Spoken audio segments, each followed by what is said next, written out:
one thing that constantly annoys me about British politics at the moment, coming from like not only just the Conservatives but from Reform, is they keep on saying that they want to be, or at least Kimi Badnock came out and says she wants to be Britain's Javier Milei. Farage looks to, of course, Argentina and Milei as some sort of source for inspiration. And if you know nothing about Milei or Argentina, giving it like the briefest look, like a glance across the Atlantic, everything looks sort of, again, sort of okay. Meanwhile, of course, if you've followed this channel or you've seen us on Geoscope where we've talked about like some of the wacky nonsense that Millet has done, like completely get rid of the Department of Education, you know, or have a clairvoyant on staff so that, you know, he can contact his dead dog to get, you know, economic advice. The massive physical loan, the biggest physical loan of like money history of the IMF, because he has dollarized and tied the economy to the dollar, meaning that Argentina at one point was running out of physical dollars because they couldn't have it. There was a massive black market as well. They're all right at the moment because of that loan from the IMF, just so they could have like a big amount of physical currency. But how can you say we're gonna go and follow the dollar when the Federal Reserve or anything like that, or Trump would be mad to print more money just to give to Argentina, because that would affect their own economy as well. You know, there's just so much going on in Argentina. But because it looks all right, and because Milei has managed to get inflation under control in Argentina, a lot of conservatives look to him as some sort of big figure that they should emulate. And in no way should you be emulating it. And you need to start people bringing up the insanity that goes on in Argentina and the reality over there, because it is not all sunshine and roses. It's literally a case of, you know, you lift the carpet or you pull back the curtain and you see the real chaos and the trouble that Argentina could find itself in because of Milei and his policies. So before we go more into this today, please do remember to click on the like, share, and subscribe button down below. Of course, there are links to my Patreon page, the Buy Me a Coffee link, the YouTube thank you button, the Pony Club as well down below, the YouTube membership. And thank you very much to all those people who help and join the channel and support it that way. So thank you to all those people. And let's crack on then into this, because, yeah, this is something, quite frankly, we need to nip in the butt. And I think anytime any conservative or anyone like says, compares themselves to Milei, or we should be doing stuff like Argentina has done, no, there are plenty of arguments why we should not be doing that. But anyway, let's go on into this. So, Javier Milei's broken chainsaw. So, Javier Milei, of course, never sugarcoated what would happen. The former TV pundit and political outsider was elected as Argentina's president on promises to take a chainsaw to the bloated state and to blow up the central bank, to bury the triple-digit inflation. And after years now of extreme economic volatility and rising poverty, Milei campaigned promising radical change. And in November of 2023, in the presidential runoff, he was rewarded with 56% of the vote. And it was the highest percentage share since democracy returned to Argentina since 1983. From the start, he warned voters it would be painful. In his inauguration speech, the self-described anarcho-capitalist told the crowd that there is no money, that there is no alternative to austerity and shock measures. It will have a very negative impact on activity, employment, and the number of poor and extreme poor. The president is, of course, known by his critics as El Loco, the Madman, and has been proved correct. Yeah, that's something you should say. Oh, you mean the Madman, El Loco? You know, I wish someone would confront like Kimi Badnock, because they are the ones who continually cite like Milei as like some sort of inspiration and person they should emulate. I really want to have someone take that to the next time they bring that up. So, in his first 18 months, Milei has now implemented a brutal austerity drive. He has slashed public spending and has cut tens of thousands of government jobs, public infrastructure projects and energy, even transport subsidies. Poverty rates have surged. Unemployment has continued to rise. It is now just under 8%. And yet, despite all this hardship, Milei's popularity has held firm. In June of 2025, polls showed that 44% of Argentinians approved of his performance. Considering his extremity of his politics, it is a remarkable figure. The reason? He has delivered on, of course, Argentina's biggest problem, inflation. When he took office, inflation was running at a rate of 25.5% per month. And in May of 2025, just a month, that month rate had now dropped to 1.5, its lowest level in over 5 years. That is obviously good news for consumers, but the country still has an annual inflation rate of 39.4%, with prices rising 15.1% in just the first half of the year. It's pretty bad. Yet, better than the days when the price of groceries would change just twice in a single day, which means the country is in a strange state of political suspension. People really don't like Milei as a person. He is aggressive, rude, and generally pretty odd. But there is unmistakable feeling here in Argentina that despite all that, his policies seem to be working. Again, seem to be working. And that's the key thing here. That when we looked at it last time, the economists were basically saying that Milei has planted a time bomb in the Argentinian economy, and it is just going to go off sooner or later. It's inevitable. And when it does go off, it is going to be pretty big. So he has also, of course, managed to pull off a huge deal with the International Monetary Fund. Argentina is known as a serial defaulter. In other words, it doesn't pay its debts. It has now received more IF bailouts over the years than any other nation. Yet in April, Milei somehow managed to squeeze an additional 20 billion out of the IMF, even though the fund is now very wary of lending money to Argentina. Milei's, of course, position as Donald Trump's favorite president did help sway Washington's support. That loan was enough now to prop up Milei, which in turn has allowed him to push ahead with his austerity drive. And that loan is pretty much the time bomb. What happens when that loan runs out? Remember, there are black markets operating in Argentina basically on physical dollars, because that's the currency that Milei has ditched his own, country's national one and said, nope, we're dollarizing. Why? Why would you do that? So, which of course all means currently that Milei appears to be outperforming all expectations, much to his opponents' dismay, especially now in the run-up to October's midterm elections. Can he keep up the momentum? For generations, Argentina has remained now trapped between two political alternatives, both of them, of course, destructive.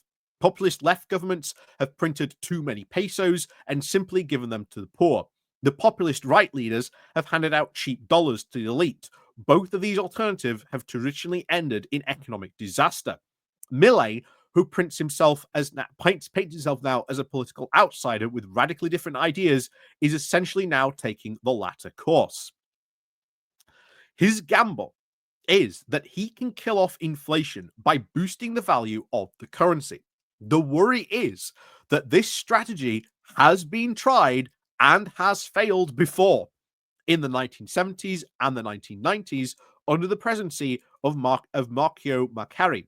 And in 2015 to 2019, while Milei's attempts seem to be going well, the overvalued currency still poses systemic risks. And there is the time bomb. And there's a lot of economic stuff and stuff like that as to why that is all going off. I think we covered that a couple of months ago now. But there really is. Like, there is just a chance to just go, it could all go very, very wrong very, very quickly. Like I say, the strategy has been tried twice, and it has both failed. His gamble is that he'll be third time lucky. But why is it going to be third time lucky? So, Michael Garner, now from the geopolitical risk firm Horizon Engage, has pointed out that the flimsiness now of the situation. He said in the first quarter of this year, the country spent more dollars in foreign tourism. This is Argentinians slipping carreteras in Rio de Janeiro than it, of course, made from Vera Mura in oil exports, he said. That is a big problem. Milei is cruising towards a wall of over-indebtedness and eventual default. Unless he corrects, he will crash into a crisis. So, a stronger currency obviously means that you can buy more from abroad, and that surge in imports mean your domestic and manufacturers face, of course, new competition and begin to struggle. The textile industry, for example, is experiencing now its worst period in the last 25 years. According to Marco Meloni, president of the textile firm Italicolor SA, activity is now 40% less than it was in 2023. So it is also worth noting that the IMF deal, of course, didn't please everyone. Argentina has now racked up over 22 different IMF loans since 1958 and already owed the IMF more than 40 billion. Critics have complained that the IMF funds have now been used to repay the lender itself and blame the IMF now for the currency's economic implosion and, of course, the debt default in 2021. Why, they ask, is the country now taking on even more debt? And that is, again, its hugest problem, because Milei is hoping somehow this all turned into wealth. It's not. He's taking on huge amounts of debt. Huge amounts of debt. This is what we keep on talking about. This could be a huge time bomb for him. It's just a case of when does that go off? So politically, of course, that is a very, very awkward question. But perhaps the biggest problem of all is the current economic program is now what Milei promised. He promised to dollarize the economy, to shut down the central bank, and cut ties with China.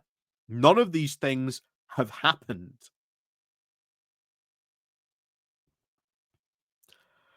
Yep. I've said this before. One of the big things of Milei getting in, and I apologize to a lot of Argentinians out there, is that he got in, but I'll tell you what now, all the libertarians and the anarcho-capitalists, this just goes to show that all their economic ideas are bad, awful, and terrible, and they should never, ever be tried. So, meanwhile, of course, inequality now is deepening. He didn't promise that either. While poverty has already been high before Milei took power, in his first year, public spending was slashed, wages were then depressed, rations to food banks were then stopped, and free Medicare cut back. The healthcare budget has fallen by 48%, with millions of dollars of free cancer drugs then halted, while the educational sector has also been gutted. Inflation adjustments then cut pensions. I mean, this is the other thing worth talking about at some point. I'm going to have to try and really find something to cover this. What has happened in the education sector in Argentina is absolutely insane. Absolutely insane what's going on over there. So there is a very high social cost now that we are now paying, Luciana Martis of the Argentina's pro-democracy think tank Center for Legal and Social Studies. He said it's been really brutal, and this is not just a natural adjustment. It is affecting vulnerable people with low incomes and especially retired people. An estimate of 180,000 people no longer have their medicines covered by the public system, Martinez said. There is a certain level of travel and shopping boom, but it is now only enjoyed by a privileged majority. The less now well off are already cutting back on spending. The economist Fedro Palisca calculated that real wages have now fallen every month since January, amounting to a total decline so far of this year of 5.5%. So, again, that is not good. That is not good at all. Milei, I think eventually, while as you see his poll ratings may be high at the moment, eventually those will sink like a stone once people, I think, cotton on that actually, oh, these haven't been, short term things. This has been catastrophic. And it is something economically that will go wrong with Argentina. And then there's the ideological anti-wokery line. Milei has been accused of using Trumpian authoritarian tactics to wield his power, suppressing the right to protest, attacking press freedoms. He has now drastically defunded gender-based violence programs, halted the delivery of abortion medication, and now sought the removal of environmental protections. Milei seems to think that Argentinians voted for him so he could completely overhaul the country, turning it, as Garcia says, into a country that has less government, fewer unions, less solidarity, less federalism, pretty much like Thatcher in Britain. And I believe he is wrong. Argentinians didn't vote for him like that. Milei is, of course, currently expected to do well in the midterm elections, like his fellow populist up the north in the US. He's, of course, still adept at trying to suck up all the media's attention, denying the option of publicity to his opponents. There's, of course, no doubt that he has delivered economic improvements, but he has also now brought a new callousness into modern Argentinian politics. And again, delivered on economic improvements. Eventually, that will run out. Eventually, that time bomb will go off. And it will be all Milei's fault because he is trying something, an crazy, insane project that has been tried before and has failed twice. Why is Milei suddenly going to succeed? You can see all those really bad economic figures. Textile production down 40%. Wages are stagnating. How long can that continue for? Eventually, he will hit into a wall. He will hit into a massive wall eventually, and it is going to end catastrophically, I think. So let's finish this off. Milei, of course, doesn't care about the old, the poor, the disabled, or even the unwell at all. At least he does embody the style of politics that has nothing to offer these people. It is even not clear that Argentinians, of course, like that approach. In the long run, there is a strong chance that, for Milei, simply fixing inflation will not be enough. And I don't think he's going to last too much longer. To be honest, I think it all depends on what happens economically. I think it all comes down to that time bomb. When that time bomb goes off is just anyone's guess. But as we said, economically, you look at Argentina and everything looks okay. Line go up, and that's all a lot of these people care about. Meanwhile, of course, if you dare to look behind the graph, dare to look behind the chart, dare to dig into numbers of other stuff going on in Argentina, it's not going that well. It is really not going that well. And it is a matter of time before economically something happens. And what that could be, who knows? But I will tell you now, it is not going to end well. It is not going to end well. But the silver lining to all this is at least the libertarians, the anarcho-capitalists, well, you've got your guy in power over there doing all this crazy stuff. And when he fails, well, he's going to be the continuing example that we all use to show why your ideas don't work.